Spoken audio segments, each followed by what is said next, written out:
سلطان بایزید ثانی نے جب اس کی طرف چڑھائی کی بھروسہ پر، تو وہ سلطان قیتبائی کی طرف چلا گیا، اور ان کے آپس میں بڑے تعلقات جو مصر کی ریاستوں کے تھے، ممالک کے تھے، وہ سلطنت عثمانیہ کے ساتھ خلاف تھے، کیونکہ سلطنت عثمانیہ اور ان کے درمیان کچھ جنگیں تو جھڑپیں ہوئیں، لیکن وہ اس قدر نہ تھی کہ کوئی بہت ہی خون آشام اور خون آلام قسم کی جھڑپیں ہوتی.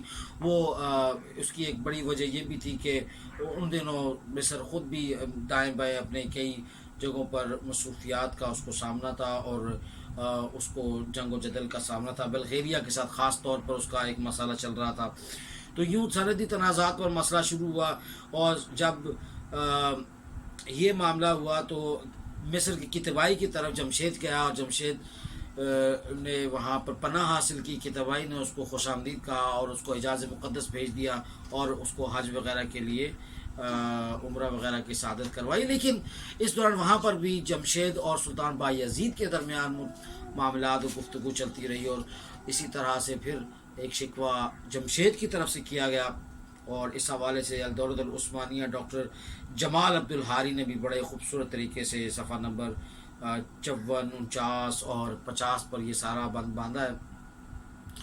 اس نے کہا کہ یہ ہمارے باپ کی جاگیر تھی، یعنی سلطان محمد کی جاگیر تھی، فاتح قسطنطنیہ کی جاگیر تھی. اس کو 2 حصوں میں بانٹ لیتے تو کیا تھا، تم عیش و عشرت کے مزے لوٹو اور میں کانٹوں پہ سر رکھ کے سوؤں اور میرے راستے میں کانٹے ہوں، تو یہ کیسا.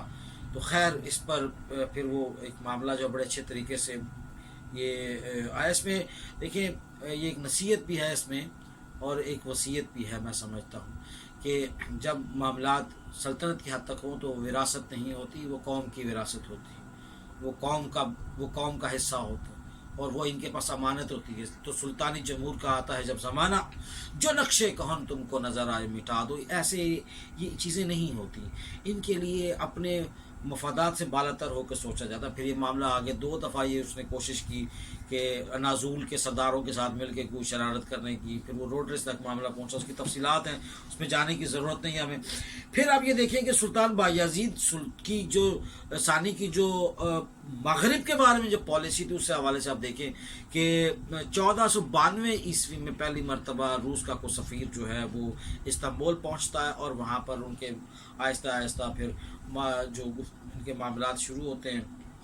بس اب یہ دیکھ لیجئے کہ بس اس کے آنے کے بعد ہی کچھ ہی عرصے کے بعد، یعنی میں اس کو یہ کہہ سکتا ہوں کہ اس کے بعد جو ماسکو ہے اسے مطلب ڈوک ایفان آیا، اور اس کے بعد پھر اس کے بعد اسی عہد میں ڈوک ایفان کے عہد میں رشیا کے ساتھ، روس کے ساتھ سفارتی تعلقات جب کچھ تھوڑے سے قائم ہوئے پچھلی ریاستوں کے ساتھ. ماسکو اس وقت سلطنت عثمانیہ کا حصہ تھا، آپ اندازہ لگائیے. اور اس کے بعد پھر یہ ہے کہ اس کو دشمنوں کو فوائد ملے.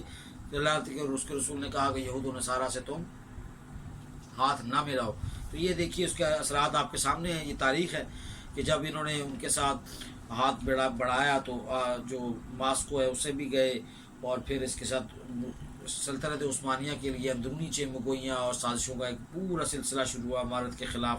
ان کا ارتکاز بھی شروع ہوا. اور جب یہ ہم ایفان ثالث جب پہنچتا ہے، یہ اس کے دور میں، تو ایفان ثالث کے دور میں جب ماسکو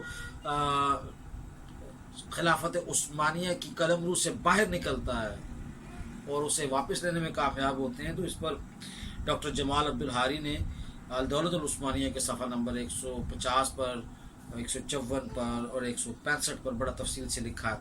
اب ہم یہ عرض کرتے چلتے ہیں کہ جو سلطان بایزید سلطان کی جو مصر کے بارے میں پالیسی تھی وہ بڑی اہمیت کی حامل ہے. اس میں انہوں نے بڑا اچھا ایک موقف رکھا. وہ جو ان کی جو آپس میں جھڑپیں پہلے ہو چکی تھیں، اس کے نتیجے میں کچھ سرحدی جھڑپوں کے نتیجے میں تنازع جو تھا، کچھ قلعے جو تھے وہ مصر کے اس کے تبائی سلطان کے عہد میں وہاں مقبوضہ ہو چکے تھے، جو کہ اصل میں سلطنت عثمانیہ کے بنائے ہوئے قلعے تھے اور ان کی وہ قلمرو میں تھے. تو اس طرح سے وہ ایک انکسار، لیکن ایسی خونریز قسم کی جھڑکیں اس لیے نہیں ہو سکیں کہ چونکہ وہ میں نے جیسے کہا کہ بلغیریا کے ساتھ ان کا ایک سلسلہ چل ہی رہا تھا. خیر یہ اچھا کیا کہ سلطان بایزید ثانی نے دوستی کا ہاتھ بڑھاتے ہوئے، اور جمشید والا جو معاملہ ہے بھائی والا، اس کو بھی انہوں نے ایک اچھے طریقے سے اس سارے فساد کا خاتمہ کیا. اور وہ جو قلعے جو تھے جو اس وقت تک کتبائی کے مصری کتبائی کے قبضے میں تھے، ان کی چابیاں ان کو دے دیں اور اس سے بھی وہ دستبردار ہوئے. تو یہ ایک اچھا معاہدہ تھا قلعوں کی چابیاں بھیجنا. اور اس میں مطلب یہ معاملہ ہوا. اب یہ ہوا کہ کرت الجدید القانی تاریخ العثمانین صفحہ نمبر 66 پر بڑے اچھے طریقے سے یہ لکھتے ہیں، یہ ان کے ابتدائی ہیں. اس میں انہوں نے لکھا ہے کہ یہ صلح مسلمان بایزید کے یعنی کہ جو مسلمانوں کا یہ جو عہد تھا سلطنت عثمانیہ کا یورپ کے حوالے سے اور پھر جو ایشیا کے حوالے سے تذکرے میں لکھتے ہیں کہ یہ ان کے عہد حکومت کے آخر یعنی 1512 تک یہ قائم رہی. اس میں ثابت کیا کہ مسلمانوں نے آپس میں کتنا امن و آشتی اور محبت اور پیار کا ایک سلسلہ ہے. اندلس کے بارے میں بھی پالیسی یہ تھی. اندلس میں جدید ادوار کے مطلع پر جب جزیرہ نما آئیبیریا میں حالات نے تیزی سے پلٹا کھایا تو ہسپانوی وہ لوگوں نے تمام کاوشیں جو ہیں وہ جو وہاں پہ مسلمان اسپین سے ہسپانیہ سے جب وہ بیچارے وہاں ہمیں مسلمانوں کو وہاں پہ شکست کا سامنا ہوا اور وہی دولت اور وہی امارت کے نشے سے چور حکمرانی کے جب ہم نے مزے چکھے اور اس کے بعد کالا رسول اللہ کا جو عصا ہے وہ ہم نے چھوڑ دیا، اس کی رسی کو چھوڑ دیا اور ایک رسول کی اللہ اور اس کے رسول کی تعلیمات کو چھوڑا، عیش و عشرت میں پڑے. تو اس کے وہ سارے مظاہرات آپ کے سامنے ہیں. جب آپ غرناطہ وغیرہ کے سقوط غرناطہ کو تاریخ میں پڑھیں تو کس طرح سے سامنے آتی.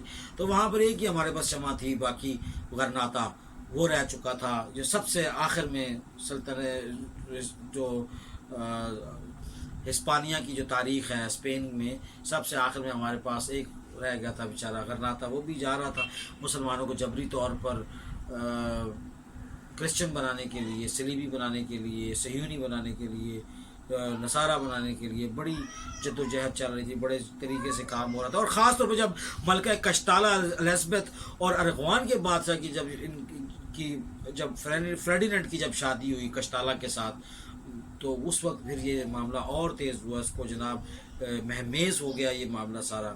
پھر یہ آخر کار جو مسلمانوں کے پاس زیر نگین جو علاقے تھے وہ بھی بیچارے چھن گئے ہم سے. اور سقوط غرناطہ کے بعد تو پھر یوں سمجھے کہ یہ مسلمانوں کا جو زوال تھا وہاں شروع ہوا.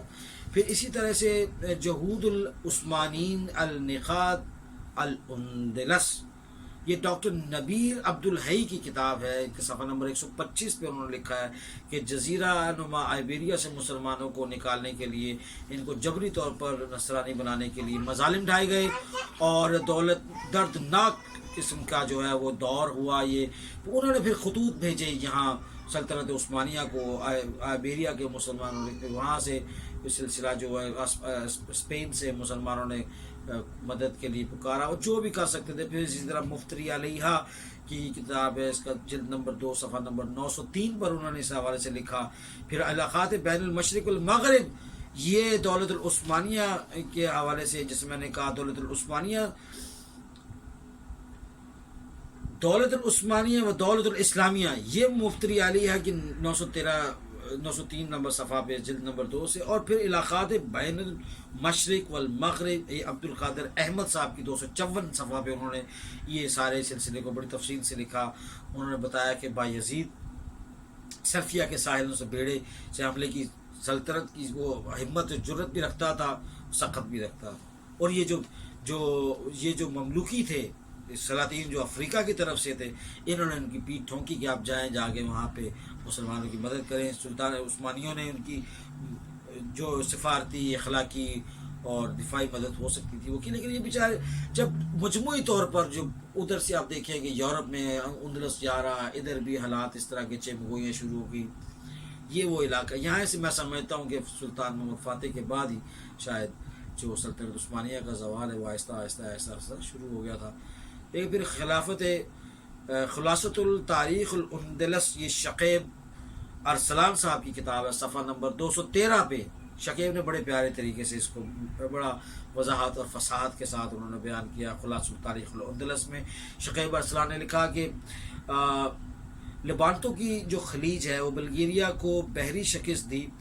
یعنی کہ انہوں نے دونوں سے طرف سے مال کمایا. ادھر دیکھیں جمشید نے بھی بیچارے نے کیا کیا, جمشید بھی قید میں مرا, کبھی ادھر کبھی ادھر, وہ ادھر سے بھی بھاگا بیچارہ, پھر وہ کتوائی سے بھاگا ادھر چلا گیا, دونوں نے ہر طرف سے لوٹا, مال کمایا گیا.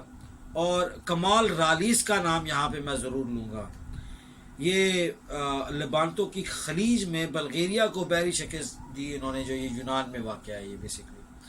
تو یہ ایک ایسا سلسلہ ہوا. سلطان نے سلطان عربی اور اسلامی علوم جو تھے خاص طور پر اس کا بڑا ماہر تھا. 31 سال اس نے دور حکومت میں بڑا کچھ ہوا, لیکن ملا جلا سا یہ دور ہے, کھڑا رہا, مشکلات کا سامنا کرتا رہا. لیکن کچھ بنیادی غلطیاں جیسے میں نے کہا کہ یہ اس عہد میں ہوئی ہیں, اور 18 صفر 918 ہجری مطابق 25 اپریل 1512 عیسوی کو یہ اپنے بیٹے جو سلیم اول ہے اس کے حق میں اپنے تمام جو حقائق کی جانشینی ہے وہ ان کے سپورٹ, زمام حکومت ان کے سپورٹ کر کے, اور یہ 926 مطابق 1519 کو یہ ایک جو ہے اللہ انہوں نے باقاعدہ اس حوالے سے پورا ایک انتظام کیا, اور انہیں پشت بنا ہی رہی 1519 تک. یہ سلسلہ اسی طرح ہی آگے بڑھتا رہا.